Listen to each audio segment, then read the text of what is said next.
I drop my overnight bag on Grandpa Arthur's doorstep, my hands shaking so badly I can barely press the doorbell. The folder of medical information I'd hastily compiled spills onto the concrete, insurance cards, and medication lists scattering in the autumn breeze. My lungs burn from running up the steps after abandoning my rental car in the driveway. Mom's voice still echoes in my head. "Willow, it's Dad. We think he's had a stroke. You need to get here now."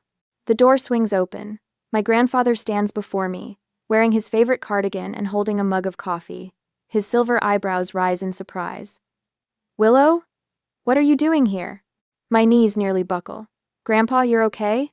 "Of course I'm okay. Why wouldn't I be?" I stumble past him into the foyer, heart hammering against my ribs. Mom called me about a stroke. I was in Denver. I canceled my presentation to the investment board. I got on the first flight.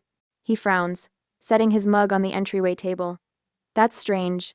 I haven't spoken to your mother in 3 days." A cold suspicion trickles down my spine. I pull out my phone with trembling fingers and open Instagram. There it is, posted 2 hours ago. My mother, father, and brother Jackson on a beach. Margaritas raised in a toast. The location tag reads, Cabo San Lucas. I turn the screen toward Grandpa. His confused expression shifts to understanding as he studies the image. "They told me you were too busy to join them," he says quietly. "That you had important meetings all week." The betrayal punches me in the stomach. They lied to both of us. At 32, I've spent years working double shifts, waitressing through college and my MBA program while my parents paid every cent of my younger brother's education.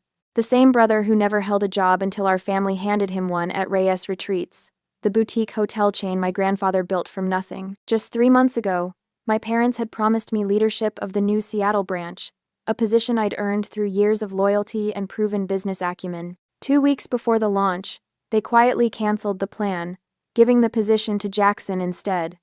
"He just has the right personality for hospitality," my father explained, as if my years in the business meant nothing. My hand stops shaking as anger replaces shock. I call my mother, putting the phone on speaker. She answers on the 5th ring, the sound of laughter and waves in the background. "I'm with Grandpa," I say, my voice steady despite my racing heart. "He's perfectly fine." A pause. "Oh, well, I must have misunderstood what your father said. These things happen, honey." "Misunderstood?" I pull up the family vacation photos again. "Is Cabo nice this time of year?" Another pause, longer this time. "You're overreacting again. We tried to include you, but you said you were busy with work." "That's interesting, since I never received an invitation." I look at Grandpa, whose jaw has tightened. "And you told Grandpa I was too busy to visit him." "Willow, really, these misunderstandings wouldn't happen if you stayed more connected with the family instead of always focusing on work."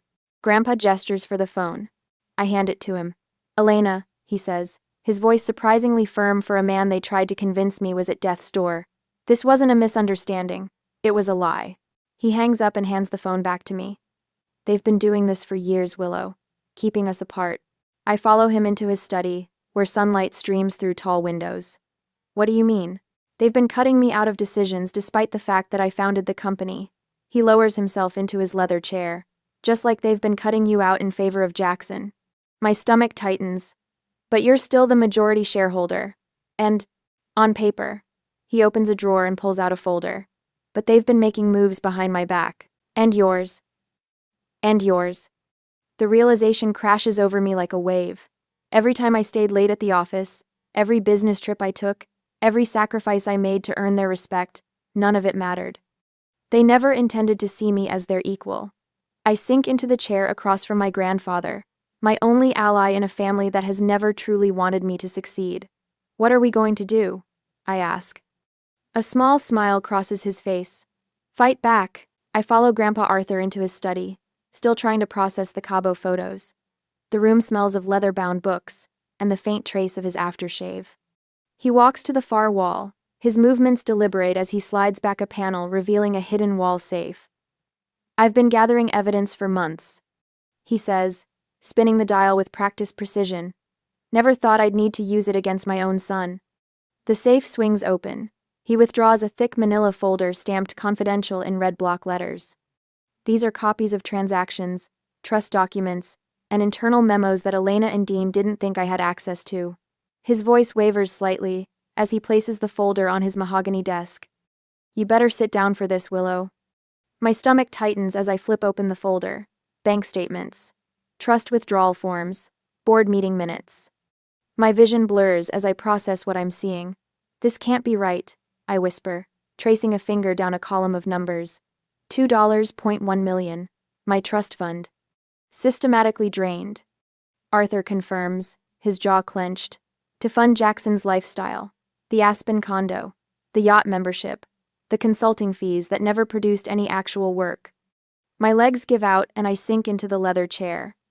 The room spins as I stare at a document detailing a $190,000 payment to a law firm specializing in traffic violations. Jackson's drunk driving accident last year. Arthur explains. The one that never happened. A pedestrian was injured. Your parents used your money to make it disappear. I push aside the nausea rising in my throat as I uncover a draft agreement to transfer ownership of Reyes Retreats entirely to Jackson upon Arthur's death. An additional $2.1 million inheritance they plan to steal from me. I need to call Diana, I say, pulling out my phone with trembling fingers. Arthur nods. Your cousin might be the only attorney we can trust right now. Diana picks up on the third ring. I put her on speaker and spread the documents across the desk where she can see them through the video call. Arthur stands beside me, his hand steady on my shoulder. These statements show systematic fraud, Diana says, her attorney voice clear and confident through the speaker. Look at the dates, they align perfectly with the board meetings where you were conveniently sent to inspect other properties. She points to a document partially visible on screen. That transfer to the Cayman account? That's not just family favoritism, Willow. It's fraud and misuse of fiduciary responsibility. Arthur pushes another folder toward the camera. What about these? Diana's sharp intake of breath is audible. These are papers for a competency hearing. They were trying to have you declared mentally incompetent, Arthur. Grandpa's face drains of color. He grips the edge of the desk, knuckles white. My own son. There's more. Diana continues, her voice hardening. Tax evasion, offshore accounts, falsified board minutes. She looks directly at me. They were going to take everything from both of you. The weight of this revelation crushes against my chest. My entire life, the double shifts to pay for college, the missed vacations to work holiday hours, the blind loyalty to a family business, all built on foundations of lies. What happens if they succeed? I ask, my mouth dry. You lose everything. Diana answers bluntly. Not just the $2.1 million they've already taken, but your position in the company, your inheritance, everything. I think about the New York position I turned down 3 months ago. Executive Finance Director at Harrison Hotels, a 6-figure salary, stock options. All rejected to stay with the family business. You'll face financial ruin, Arthur says quietly, while Jackson enjoys the fruits of my 50 years of labor. Diana's voice softens. Willow, if you fight this, they'll cut all ties. You understand that, right? This isn't just about money. You'll lose what remains of your family. I laugh bitterly. What family? The people who lied to me my entire life? Arthur sinks into his chair, suddenly looking every one of his 76 years. There's something else you should know. He rubs his chest absently. My health isn't perfect. Early-stage heart issues. Nothing immediately life-threatening, but you need someone you can trust. I finish for him. He nods, pulling a folder from his desk drawer. These papers name you as my healthcare proxy and financial power of attorney. If you're willing. My hand doesn't shake as I take the pen he offers. I sign each line with deliberate strokes, a small victory amid the devastation. The weight of responsibility settles across my shoulders, not just for me, but for the man who built everything my parents are trying to steal. As I hold these signed papers, I wonder if I should confront my parents immediately or build my case silently. The thought of seeing their faces when I revealed what I knew was tempting, but patience might give me the advantage of surprise. Would you choose immediate confrontation or strategic patience when faced with such a profound betrayal? A week later, the ballroom of the Paramount Hotel glitters with champagne flutes and forced laughter. I stand alone near a potted palm, watching my parents beam at photographers as they announce Jackson as the new CEO of Reyes Retreats. My brother's practiced smile never wavers as he feeds the crowd rehearsed lines about innovative direction and fresh leadership. Willow, a former colleague approaches, then stops abruptly. Oh, I thought you'd left the company already. I force my face to remain neutral. Just restructuring my role. She glances toward my parents, then back at me. Well, good luck with whatever comes next. She walks away before I can respond. This scene repeats 5 times before I slip out the service entrance. My phone buzzes with a text from our marketing director canceling our meeting tomorrow, the 3rd cancellation this week. The following morning, a financial alert from my bank flashes across my screen. The property in Sedona, part of my inheritance, has been sold, without my knowledge or consent. The transaction lists my brother as the authorized agent. I call our family attorney but reach his voicemail. When I try the company's legal department, the receptionist puts me on hold, then returns to inform me my access has been temporarily suspended pending leadership transition. Later that afternoon, Jackson appears on the regional business report. The company needed saving from years of mismanagement, he says smoothly. Sometimes family loyalty means making difficult decisions. The statement lands like a physical blow. 10 years of 60-hour weeks, of canceled vacations and postponed relationships, all dismissed as mismanagement. Back at my apartment, I discover my company email suddenly requires a password I've never set. When I call IT, they explain the system change was authorized by leadership. In days to come, sleep becomes a luxury I can't afford. I lie awake, calculating losses, replaying conversations, searching for warnings I should have recognized. The apartment I once found peaceful now feels like a cage, its walls closing in with each passing night. During a conference call I managed to join anonymously, I hear a board member refer to me as the Reyes situation. My hands shake so badly I drop my coffee mug. It shatters against the floor as the call continues without my voice. My dining room transforms into a war room. Financial statements cover every surface. Legal references stack in towers beside my grandfather's original company documents. I create timelines of every suspicious decision, every unexplained transfer. The scattered pieces slowly form a pattern of calculated betrayal spanning years. The knock at my door comes at an unexpected hour, one Wednesday evening. I open it cautiously to find Margaret, our family housekeeper for 20 years, standing in the hallway. "Miss Willow," she whispers, pressing a small key into my palm. "Some things aren't right. Your grandfather taught me that silence makes us complicit." I recognize the key immediately. It opens my father's private office. The opportunity comes 3 nights later during a family dinner I attend only to maintain appearances.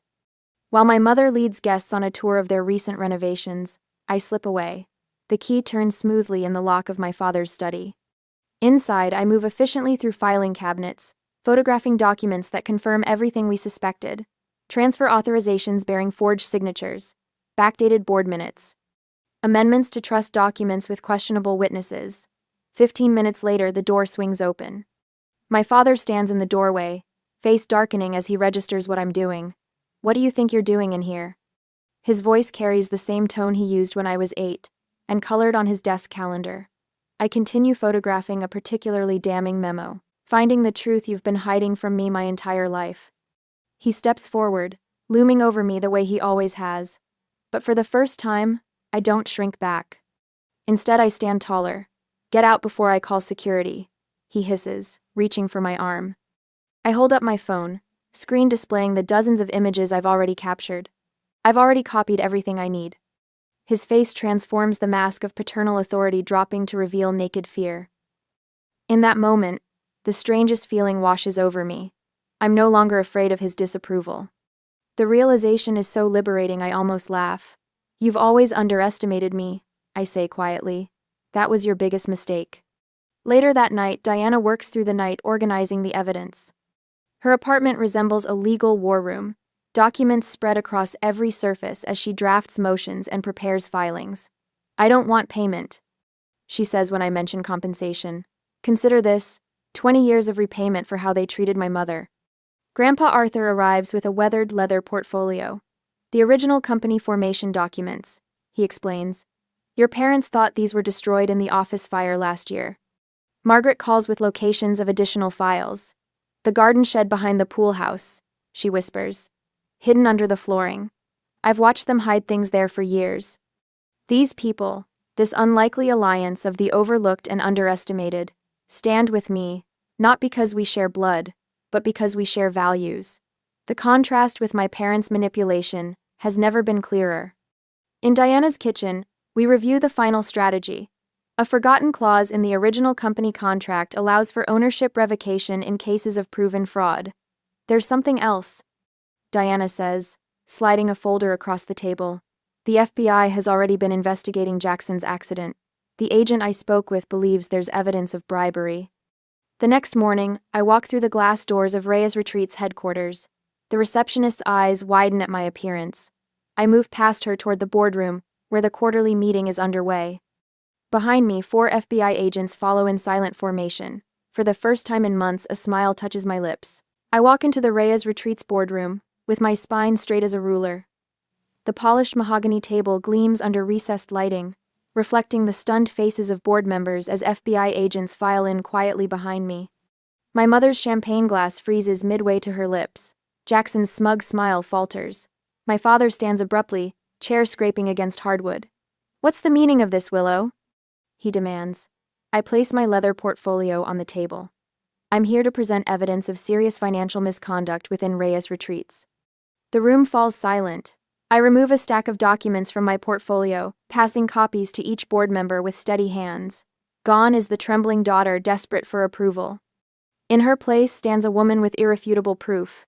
These financial statements show systematic fraud dating back 5 years.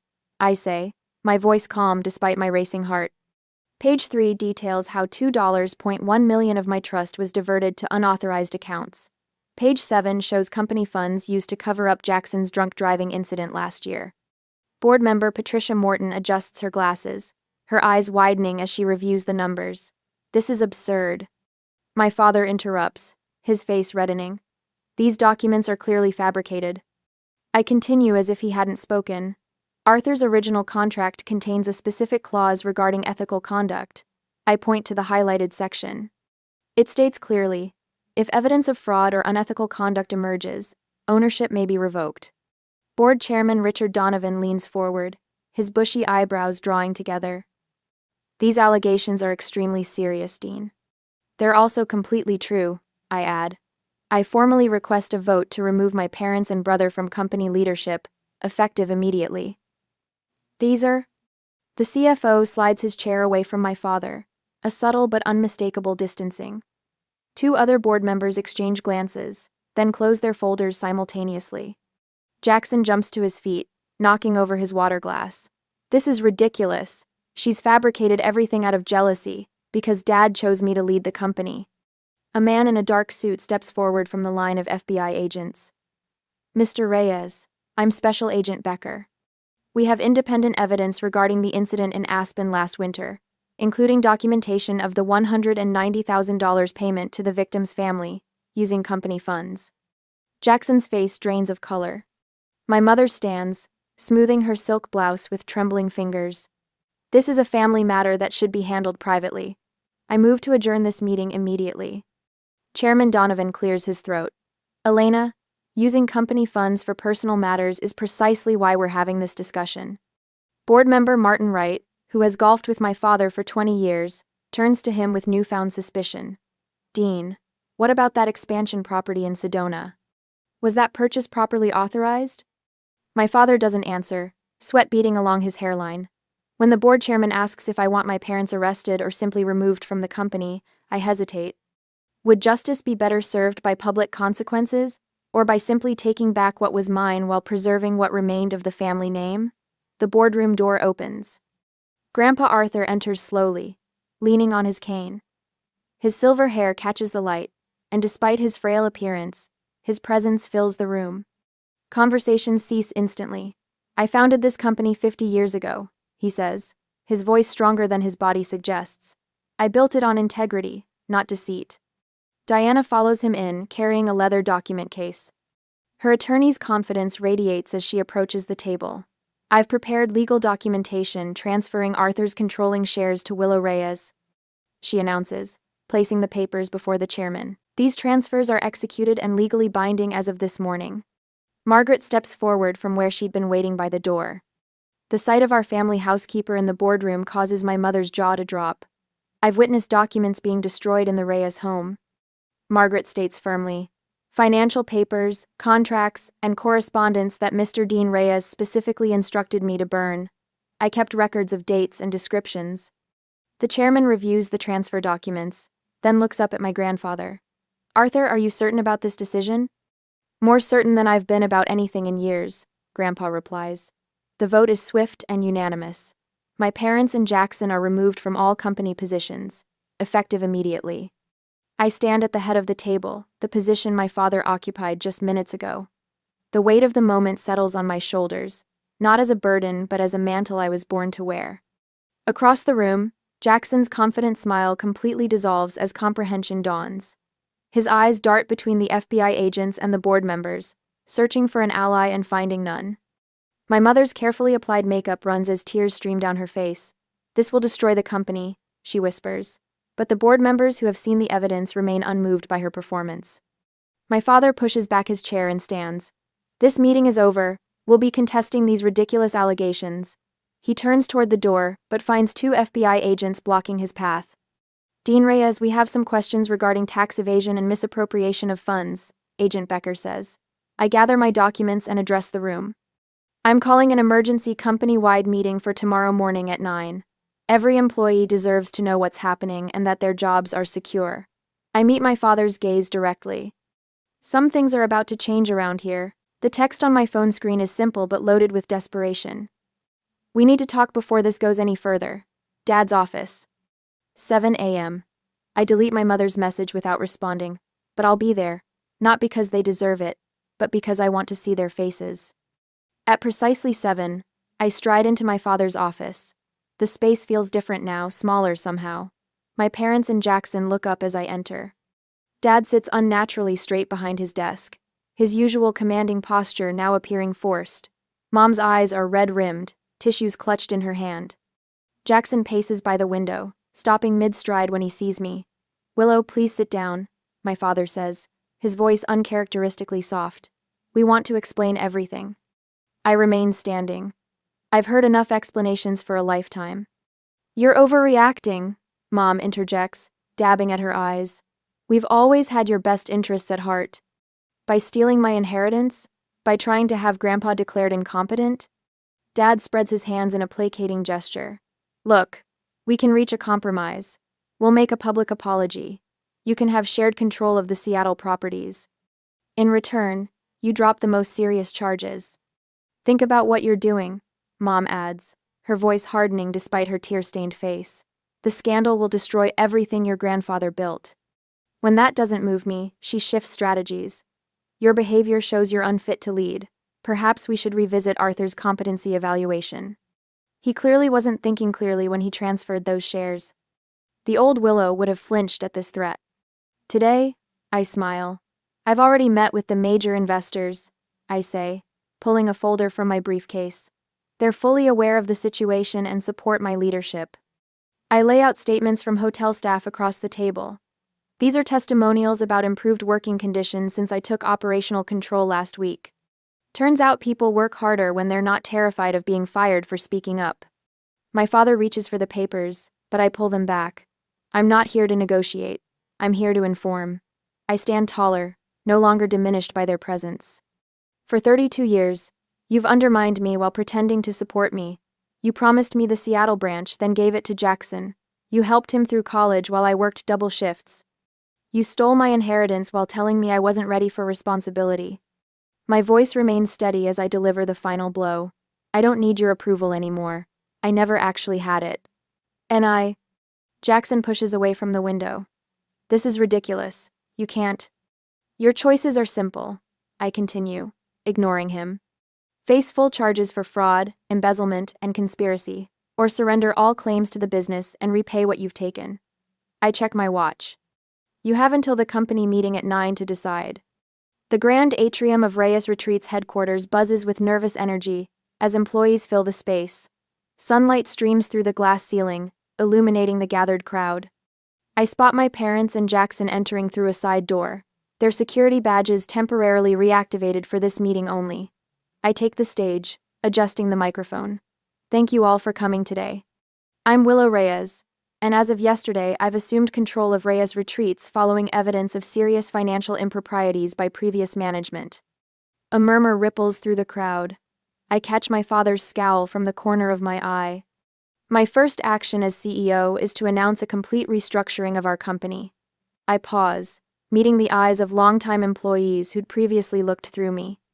Effective immediately, we're introducing profit sharing for all employees who have been with us for more than 1 year. The ripple becomes a wave of surprised whispers. Additionally, I'd like to recognize someone whose loyalty and integrity have been instrumental in preserving what's best about this company. I gesture toward the back of the room. Margaret Franklin, would you please join me? Margaret walks forward, her practical shoes clicking against the marble floor. She's worked for my family since before I was born, always in the background, always watching. Margaret is being promoted to executive housekeeper with oversight of all Reyes Retreat properties. Her first task will be to implement a living wage for all housekeeping staff.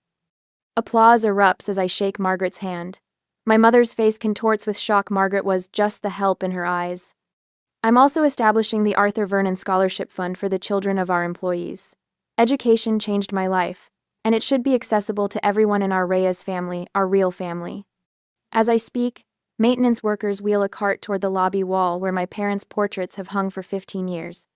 They carefully remove the formal oil paintings, replacing them with a photograph of Grandpa Arthur and me at last year's Christmas party, both of us laughing at some forgotten joke. When the meeting ends, employees who once hurried past me in hallways now approach with congratulations and ideas for improvements. My parents and Jackson stand frozen near the exit, their badges already deactivated, effectively locked out of the empire they thought they controlled. Later that afternoon, whispers spread through the office about the settlement my parents signed. The rumors suggest they'll face substantial financial penalties, with the possibility of jail time still looming if they violate the terms. Later that afternoon, I'm reviewing proposals for the Seattle property when my assistant knocks. Your brother is here. He insists on seeing you. I nod, curious despite myself. When Jackson enters my office, he's alone, no parents backing him, no swagger in his step. For the first time since we were children, he looks directly at me, instead of through me. I didn't know, he says quietly, his voice unfamiliar without its usual arrogance. About all of it, I swear. I set down my pen and wait, wondering what happens next to a family shattered by its own lies. A year later, I adjust the presentation slides on my tablet, double-checking the quarterly profits before the board meeting begins. A year since taking control, and Reyes Retreats' profits have climbed 22%. Not bad for the daughter they never thought would lead. The boardroom door swings open. As executives file in, the same people who once looked through me now greet me by name, their handshakes firm, their eye contact steady. Last month, 3 major hotel publications requested interviews. 6 months ago, these industry leaders barely acknowledged my existence. Let's begin, I announce, my voice carrying easily across the room, without the hesitation that once plagued it. After the meeting, I walk through our flagship property, stopping to chat with Carmen about her son's college applications. The scholarship committee meets next week. Make sure his paperwork is in. Thank you, Miss Reyes. Under your father, I wouldn't have even mentioned my children. I've expanded the Arthur Vernon Scholarship Fund to help 38 employees' children this year. When I greet the housekeeping staff by name, Maria, Thomas, Lena, their surprised smiles remind me how my parents treated them as invisible machinery. Later that evening, the industry's annual gala sparkles with the same crystal chandeliers and champagne fountains as last year. But everything else has changed.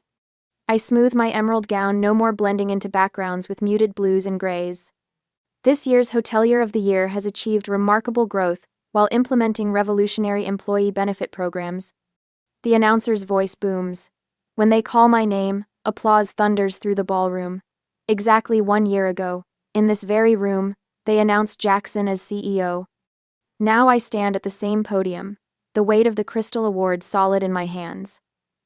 Success isn't about what you own, I say into the microphone, the tremor gone from my voice. It's about the legacy of integrity you build. This award belongs to every employee who trusted me with their livelihoods. I find Grandpa Arthur in the audience, his eyes bright with unshed tears. My grandfather taught me that true leadership is earned through service, not inherited through bloodlines. It's a lesson I carry every day. 2 weeks later, Arthur raises his glass across the table at Diana's lakeside home. Margaret sits beside him, her normally starched posture relaxed in retirement. The candlelight catches the silver in Arthur's hair as we celebrate 1 year since taking control. To the family we choose, rather than the family we're born into. Diana proposes. To integrity restored, Margaret adds, her voice warm with satisfaction. Arthur watches me with pride as I outline plans for our Miami expansion. You've exceeded every expectation, Willow, not just as a businesswoman but as a leader. The autumn sun slants through my office window the following Monday as I review blueprints for our newest concept, boutique hotels built around employee well-being centers. Properties where staff needs receive the same careful attention as guest amenities. My assistant knocks softly. This came for you by courier. She hands me a cream-colored envelope. Inside, a letter from Jackson. The restaurant venture he started in Seattle's Second Table employs people needing second chances. Former inmates, recovering addicts, domestic violence survivors. I learned from watching you rebuild what our parents tried to destroy, he writes. Maybe someday we could talk again? I place the letter beside the photograph I keep on my desk. Grandpa Arthur at 25, standing before his first hotel, holding the business plan written in his careful script. Next to it sits my own vision for Reyes Retreats' future, one built on fairness and respect rather than favoritism and deceit. As I read my brother's letter asking if we might someday speak again, I wonder about the delicate balance between forgiveness and self-protection. Can family bonds be rebuilt after such betrayal? Or is it wiser to cherish what was good, while accepting that some relationships are better left in the past? What would you do? My hands won't stop shaking. The satin veil trembles between my fingers as I stand before the church mirror, sunlight filtering through stained glass to paint kaleidoscope patterns across my wedding dress. A text makes my phone buzz against the antique vanity. Don't read it, I whisper to my reflection, but my fingers move on their own, unlocking the screen. Mom's words punch the air from my lungs. We've made our choice. Amanda needs us more. A knock at the door saves me from screaming. Linda, our wedding coordinator, peers in with a clipboard pressed to her chest. Her bright red lipstick smile wavers. Celeste, honey, I wanted to give you an update on the guest count. She hesitates, manicured nails tapping against the clipboard. Only 17 guests have arrived on your side. 17. Out of the 63 Donovan family members and friends who RSVP'd yes. The door opens again and Greg slips in, still adjusting his bronze cufflinks. His eyes find mine in the mirror, and something in my expression makes him cross the room in 3 quick strides. His hands settle on my shoulders, warm and steady. You still have me, he says softly. Always. I lean back against his chest, letting his strength hold me up for just a moment. Then I straighten my spine and adjust my veil one final time. Let's do this. The walk to the sanctuary doors feels endless. Each step in my ivory heels echoes against marble floors that have witnessed countless brides before me. But how many walk down the aisle, knowing their entire family had chosen someone else's side? Through the crack between the doors, I can see the empty front pews where my family should be sitting. The roses and ribbons we spent hours arranging now look like decorations for a funeral instead of a wedding. 6 months ago, this day looked so different in my mind. Amanda's phone call came on a Tuesday evening. I remember because I was cooking Greg's favorite lasagna when her ringtone startled me into dropping the wooden spoon. Tom filed for divorce. Her voice cracked between sobs. How could he do this to me? I gripped the kitchen counter, red sauce forgotten on the stove. What happened? What happened is your perfect wedding is going to overshadow everything. You're so selfish, Celeste. You've always been selfish. That night marked the beginning of the end. Family dinner that weekend turned into an ambush, with Amanda's mascara-stained face across the table as she declared my wedding timing deliberately cruel. We've already paid $12,000 in non-refundable deposits. I explained, spreading the receipts across Mom's lace tablecloth. The invitations went out last week. 100 guests have already. The scratch of Dad's checkbook sliding across the table cut me off. Name your price to postpone it. The lasagna in my stomach turned to stone. This isn't about money. No, Mom agreed, her voice sharp as a paper cut. It's about supporting your sister or being selfish. Choose wisely, Celeste. I chose wrong, apparently. Dad made that clear at our final family dinner 3 weeks ago. I won't walk you down the aisle while your sister is suffering. He wouldn't even look at me as I stood to leave. Amanda's smile behind her tear-streaked makeup haunted me all the way home. The poison spread quickly after that. Aunt Martha's apologetic voicemail. Amanda told us some disturbing things about you and Tom before the divorce. My cousins withdrew from the bridal party one by one. Childhood friends sent regrets after tearful lunch meetings with Amanda. Then came the Facebook post that made me throw up in my office bathroom. Some people build their happiness on the foundation of another woman's pain. Last night, Greg found me sitting on our apartment floor surrounded by seating charts. Red X's marked each empty space where the family should be. If they won't stand with me tomorrow, they never will. My voice didn't shake as I deleted their numbers from my phone. Greg held me while I cried, the wedding dress hanging on our bedroom door like a ghost. Now I stand before these sanctuary doors, my bouquet of white roses and blue delphiniums trembling slightly. Linda whispers a 5-minute warning. Wait. Greg's mother appears at my elbow, elegant in her pearl gray dress. She unpins a small blue and white porcelain brooch from her lapel, something old, something borrowed, something blue, all in one piece. This was my grandmother's.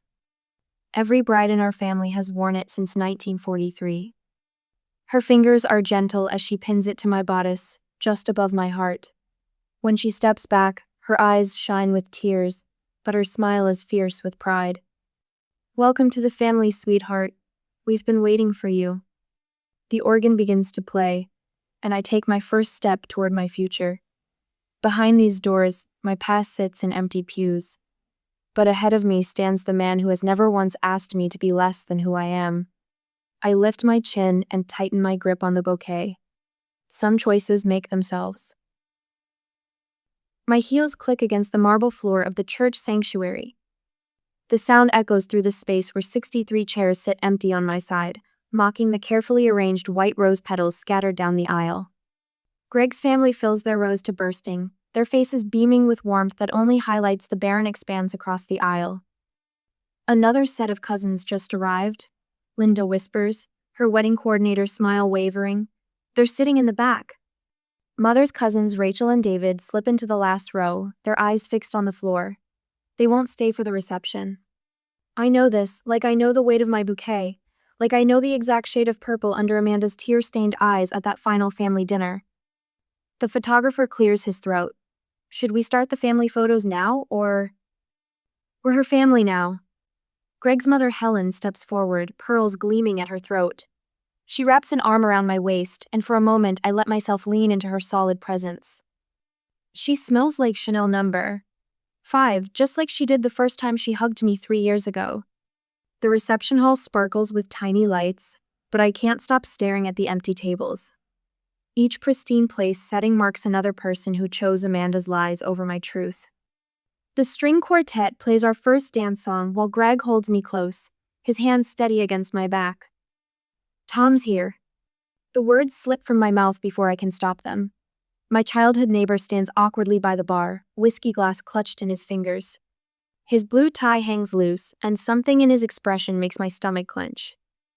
Do you want me to ask him to leave? Greg's voice rumbles against my cheek. No, I pull back, squeezing his hand. I need to know why he came. Tom spots me approaching and downs the rest of his whiskey. I didn't know if I should come, he says, setting the glass on the bar with a sharp click. But you deserve the truth. We find a quiet corner, away from the dance floor where Helen leads the electric slide. Tom's hands shake as he pulls out his phone. Amanda stopped taking her birth control without telling me. His words land like stones in still water. When I saw the ovulation tracking app on her phone and the prenatal vitamins hidden in her desk I filed for divorce. The room tilts sideways. I grip the back of a chair, my knuckles white against the silk ribbon decoration. She didn't tell you that part, did she? Tom's laugh holds no humor. Just like she didn't tell you about the emails. He scrolls through his phone, then holds it out. The screen shows a message chain I was never meant to see. Amanda's name glows at the top. They'll believe me over her, they always have. Mom's already calling the relatives. No one will come to the wedding after what Celeste did. I'll make her pay for stealing you. The timestamp shows 2 days after she called me about the divorce. 2 days before she started telling everyone I'd been secretly involved with Tom for months. My phone buzzes in my clutch. 3 messages from my parents flash across the screen. Hope you're happy with yourself. How dare you invite him? Amanda's crying again. This is all your fault. Greg finds me still staring at the messages. His jaw tightens as he reads over my shoulder. Your entire family chose to believe a lie without even asking you? The hurt in his voice mirrors the ache in my chest. Not one of them questioned her story? The wedding videographer captures my face as understanding crashes through me. Every tearful lunch where Amanda poisoned my friendships. Every family dinner where she played the victim while I tried to explain about deposits and invitations. The Facebook posts, the whispered rumors, all of it orchestrated with surgical precision. My hands move without conscious thought, reaching up to unclasp my grandmother's pearl necklace something borrowed, that Aunt Martha brought by this morning with tears in her eyes. The pearls pool in my palm, heavy with generations of family history. I place them carefully in their velvet box and snap it shut. The wedding cake stands pristine on its silver plateau, layers of white fondant decorated with delicate sugar flowers. No one mentions the missing family traditions, no mother-daughter cake-cutting moment, no shared knife passed down since my great-grandmother's wedding. I lift the microphone, my voice carrying across the reception hall. I'd like to thank everyone who chose truth over comfort today. Who stood with us even when standing alone would have been easier. My eyes find Helen and James, Greg's parents, sitting with straight backs in their seats of honor. Family isn't always about blood. Sometimes it's about who stays when the truth costs something. The crystal glasses chime as Greg and I raise our toast. To beginnings and endings, I say softly. Both happening today. Later, I watch Helen and James sign our marriage certificate as witnesses. Their signatures flow across the paper where my parents' names should have been. Helen's hand rests on my shoulder, warm and solid. Welcome to the family, sweetheart. Her voice holds no hesitation, no conditions. We've been waiting for you. I lean into her embrace, letting the scent of Chanel number 5 wash over me. Outside the window, a car that looks like my mother's idols in the parking lot. I turn away from the glass and focus on my new family, on the future we'll build without foundations of lies. Some truths shatter the stories we've believed our whole lives. Some endings make space for beginnings we never dared to imagine. I squeeze Greg's hand as we walk toward the exit, rose petals crunching under our feet. Behind us, 63 empty chairs bear silent witness to choices that can never be unmade. And I don't look back. 3 months later, after all the drama, and barely a minimum of contact, my phone buzzed for the 5th time this morning, Mother's name lighting up the screen. I've managed to ignore the previous calls, but something in my gut tells me I can't avoid this forever, especially not with my hand resting on the slight swell of my stomach, barely visible at 12 weeks. Hello, Mother. The words taste stiff on my tongue after 3 years of silence. Celeste. Her voice wobbles. I wasn't sure you'd answer. The silence stretches between us like a rubber band ready to snap. I wait her out, years of practice keeping my breathing steady. The hydrangeas are blooming, she says finally. Remember how you used to help me plant them every spring? Mother. No, please. Just let me talk about something normal for a minute. Pages rustle in the background. I've been reading about nursery colors. The studies show babies respond best to softer shades. Your room was yellow, did you know that? But Amanda's was pink. My fingers tighten on the phone. Of course she'd bring up Amanda within the first minute. The articles say green is very soothing, she continues. Amanda's been reading all the baby books too. She has such wonderful ideas for the nursery. The rubber band snaps. Why are you calling? A long breath whispers through the line. We've been thinking about arrangements. Arrangements? For the baby. Mother's voice brightens with artificial cheer. Alan and I have discussed it extensively, and with Amanda's situation. My free hand curls protectively over my stomach. What situation? Oh, sweetheart. Her voice cracks. The doctors confirmed it last month. Amanda can't have children. The IVF failed 3 times, and she spent her entire savings. A muffled sob. She's devastated. Ice slides down my spine as the pieces click into place. Mother, why are you telling me this? Because we've found a solution, a way to heal our family. The words tumble out faster now. Amanda could help raise the baby. Co-parent. You'd both be mothers in a way. She has so much love to give, Celeste. This could fix everything that's broken between us. The room tilts sideways. Black spots dance at the edges of my vision. The baby would help Amanda heal, Mother continues, her voice taking on the sing-song quality I remember from childhood manipulations. We could all be together again. Amanda's already looking at houses near us. She could help with night feedings, doctor's appointments. Stop. The word rips from my throat. Don't be selfish, darling. After everything we've done for you. This is my child. Each word falls like a stone. Not Amanda's consolation prize. Celeste Grace Mitchell, Mother's voice sharpens to a blade. How dare you be so heartless? Your sister is suffering. My last name is Donovan. The calm in my voice surprises me. And if you ever contact me about this again, you'll never meet your grandchild. I end the call as Greg walks in, his face tight with concern. Before he can speak, my phone explodes with notifications. The family group chat lights up with messages. How could you be so cruel? Amanda is devastated. Your father is beside himself. After everything this family has done for you. Greg's arm slides around my shoulders as I block each number, one by one. They're insane, I whisper. They want Amanda to co-parent our baby. His body goes rigid. What? She can't have children. This is their solution. A laugh bubbles up, edged with hysteria. They want to give her my baby. Greg's jaw clenches. He reaches for my phone, just as a video notification pops up. Amanda's tear-streaked face fills the screen.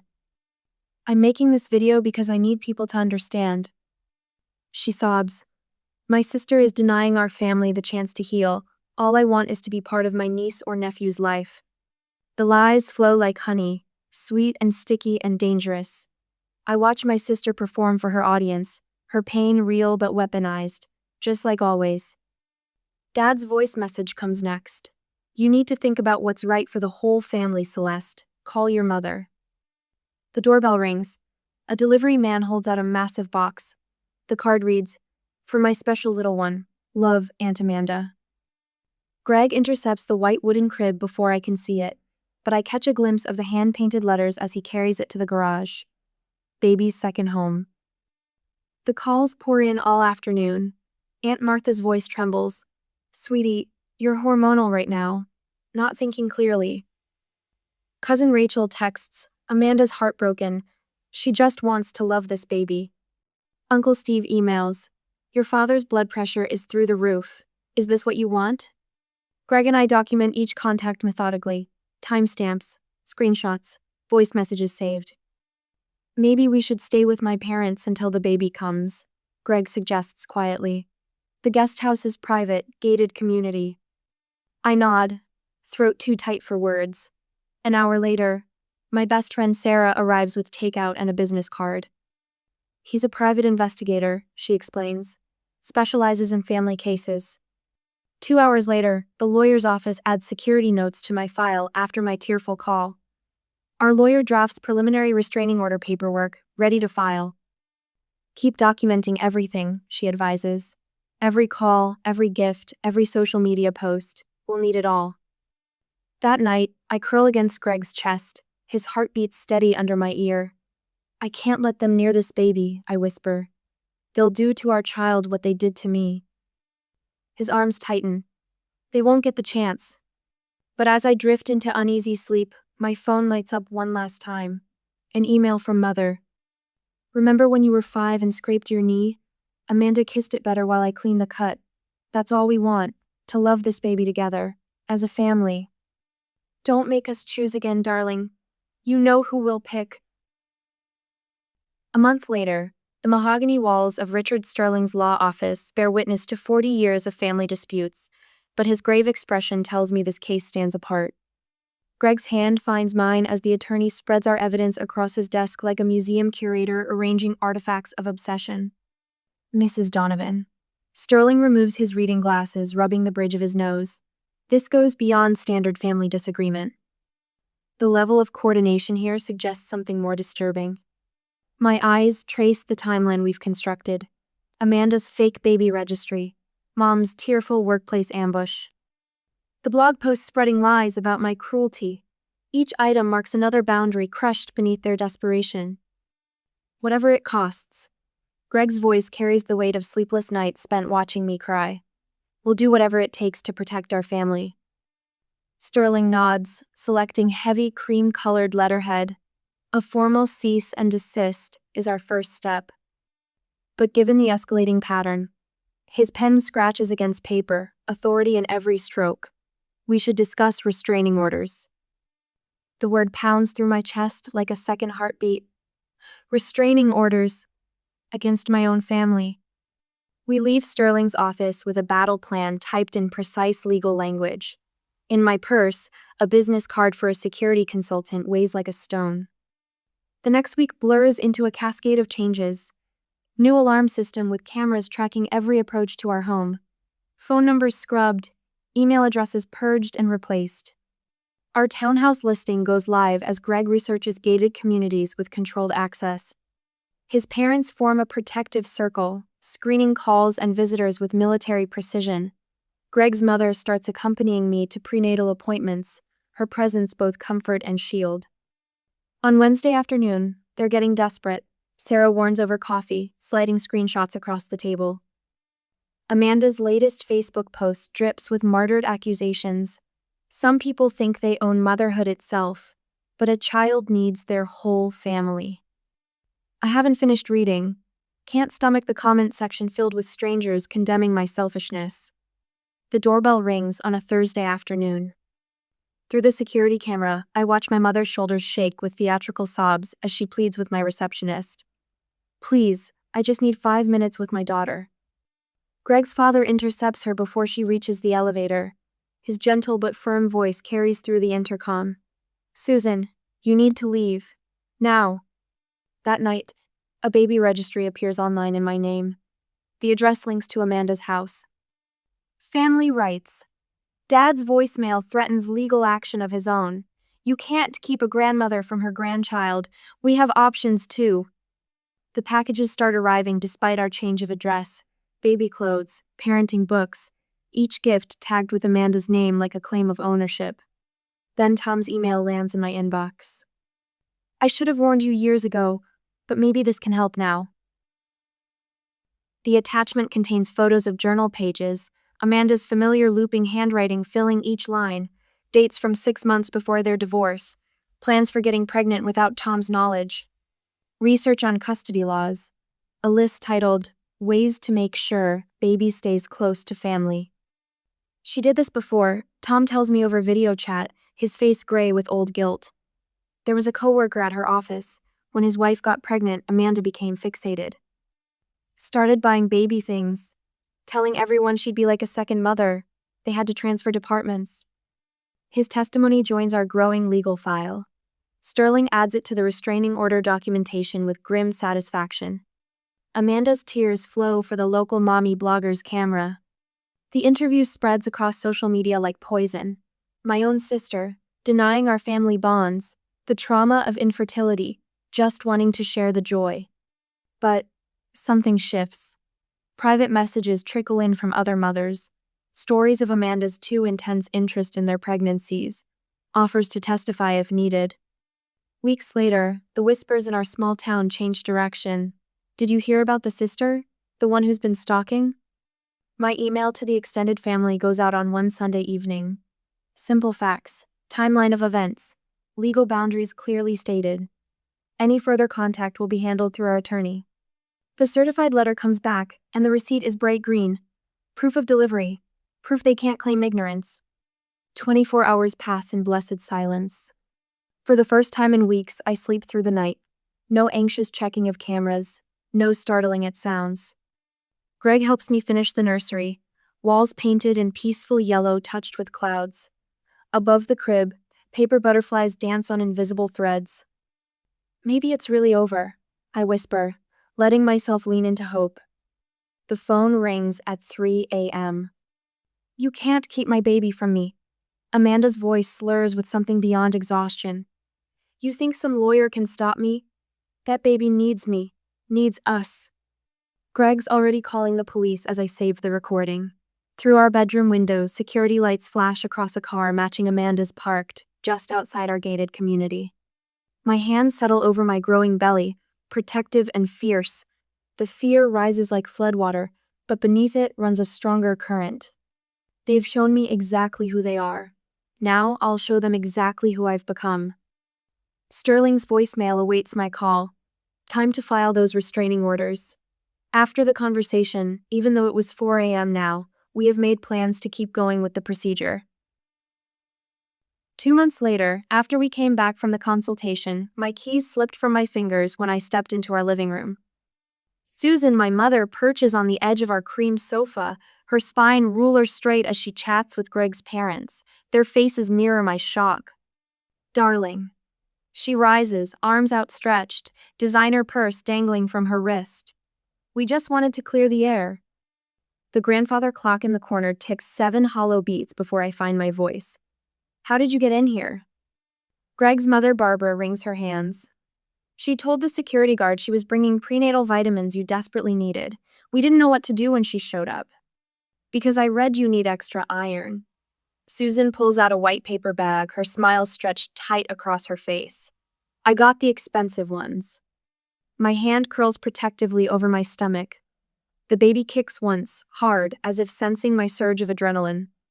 The front door opens behind me. Greg's footsteps stop short. What's happening? My mother manipulated her way past our security. My voice stays measured despite my trembling hands, to ambush me in our home. Susan's face crumples on cue. That's not fair. We're trying to help. No, the word rings clear as a bell. You're trying to control. You've spent my entire life letting Amanda manipulate everyone while I kept quiet. That ends today. I cross to the antique secretary desk Greg inherited from his grandfather. The manila folder inside feels heavy with the weight of truth. Tom's affidavit lands on the coffee table with a soft thud. Read it. When Susan doesn't move, I open to the first page. Amanda stopped taking birth control without telling Tom. She planned the pregnancy to trap him. When he found out, he filed for divorce. Color drains from Susan's face. She wouldn't. But she did, just like she methodically poisoned my wedding. Just like she's trying to claim my baby.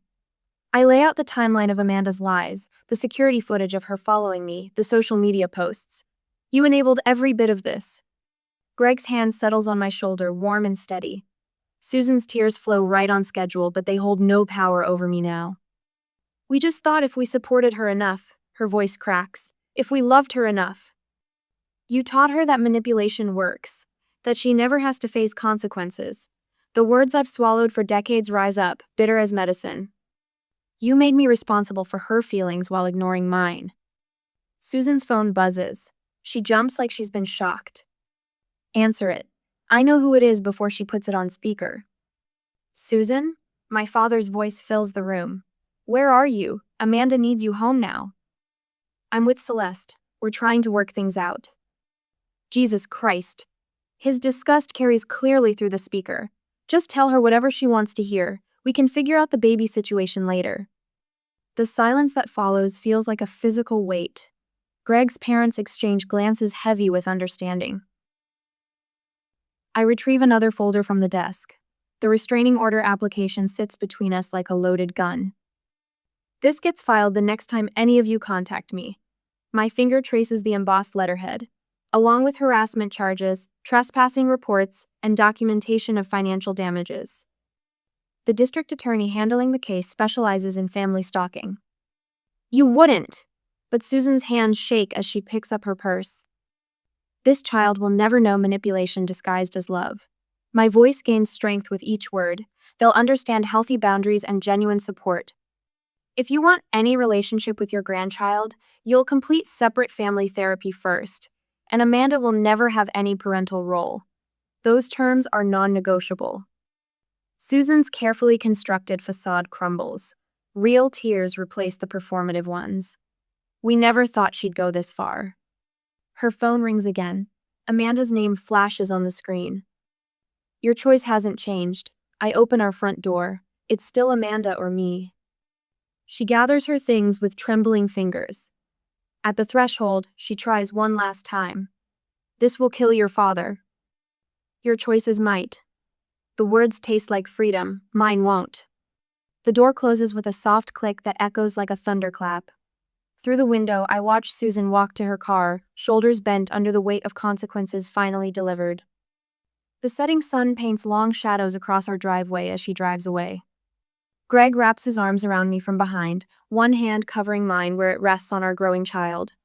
His parents slip quietly into the kitchen, giving us space to breathe in the aftermath of the storm. You did it, he whispers against my hair. We did it, I corrected him, leaning back into his strength. All of us. The baby kicks again, gentler this time. In the growing darkness, I imagine I can feel the exact moment generations of toxic patterns snap like thread pulled too tight. The broken ends drift away, leaving space for something new to grow. And in 4 months, that little something will be in my arms. 4 months later, my fingers trace the silver mobile spinning above Emily's crib, morning sunlight catching each delicate star. 7 pounds, 6 ounces of pure miracle sleeps beneath, her tiny fists curled against the soft yellow blanket Greg's mother knitted. The quiet feels sacred after 3 days of happy chaos in the hospital room, Greg's family filling every chair, their joy spilling into the hallway while nurses smiled at our full visitor log. 3 generations of Donovans crowded around that tiny hospital bed, but not a single Mitchell darkened the door. No tense smiles or manipulative tears, no Amanda hovering with grasping hands. Just pure, uncomplicated love. Now, I lift Emily into my arms, her warmth settling against my chest as I sink into the nursery rocker. The gentle creak of wood against wood draws forth a half-remembered lullaby, one my grandmother sang on Sunday afternoons while Mother attended her garden club. Lavender's blue, dilly-dilly. My voice catches. I'd forgotten how the melody went until this moment. Emily's eyes flutter, tiny fingers flexing against my collarbone. The refrigerator downstairs glints with cards and photos, not a single one bearing my maiden name. Yet somehow, the space feels fuller than any Mitchell family gathering ever did. The doorbell chimes. My shoulders tense before I remember. It's just Sarah dropping off more lasagna. She's appointed herself meal coordinator, directing a steady stream of casseroles from our actual friends, the ones who stood witness at our wedding when blood relatives chose absence. But the professional family photos in yesterday's mail had no return address. The small gift on the porch bore no card. Only baby Emily Donovan, written in my mother's precise handwriting on a Christmas envelope, returned unopened. I drop each attempt at contact into a box in the garage, no longer needing to read them. The anxiety that once knotted my stomach has faded to a dull ache, then to nothing at all. Doctor. Patterson calls it progress. Our weekly sessions focus on breaking chains, she says, ensuring Emily will never learn to doubt her worth through a grandmother's conditional love. The Mother's Support Group meets on Thursdays. Women with similar stories share strategies over coffee, swapping tips for maintaining boundaries when Facebook memories threaten to weaken resolve. Greg handles the practical side, security cameras, block numbers, detailed records of each unwanted contact. But he never hovers, never doubts my strength. His pride shines brightest when I stand firmest. A whole year passes in building our little fortress to protect our family. And now, at the present, sunlight warms the hardwood as I dress Emily for her first birthday party. Her dark curls, pure Donovan jeans, spring free of the tiny bow. Outside, Greg arranges tables across our backyard while his parents string fairy lights through the maple trees. No forced smiles or ulterior motives, just genuine celebration. I lift my glass later, surrounded by chosen family. To those who love without conditions. Greg's arm tightens around my waist as phones flash, capturing Emily's frosting-covered grin. The photo will join others in her album, a visual story of peace claimed through difficult choices. The letter sits in my desk drawer, sealed until Emily's 18th birthday.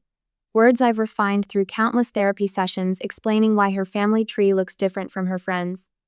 Why love sometimes requires walking away. Why her story begins with strength, not surrender. Your mommy was so brave, Greg's mother whispers, bouncing Emily on her knee. 3 generations beam for the camera. Greg's parents, us, our daughter. The contrast with my childhood photos strikes deep. No rigid poses or tight smiles. No sister's manipulative tears. Just authentic joy. Sarah forwards occasional updates. Amanda moved to Arizona last spring, started fresh with a new man. My parents separated once their enabling dynamic cracked under its own weight. The news settles like autumn leaves, acknowledged, then swept away by the winds of our new life. Time spins forward with months passing. Emily learns to walk, Greg teaching her balance with gentle hands. I watch them from the kitchen window, one palm pressed unconsciously against my stomach where our second child grows. The revelation brought no fear this time, no dread of family intrusion. Just pure anticipation of expanding our circle of chosen love. "Higher, Daddy!" Emily squeals from the swing set. My reflection in the window glass catches me off guard, eyes bright, smile reaching deep. The shadow of family anxiety has lifted so gradually I barely noticed its departure. In its place stands certainty. Our children will never know love tangled with manipulation. Never learn to shrink themselves to fit someone else's needs. The evening breeze carries Emily's laughter across the yard.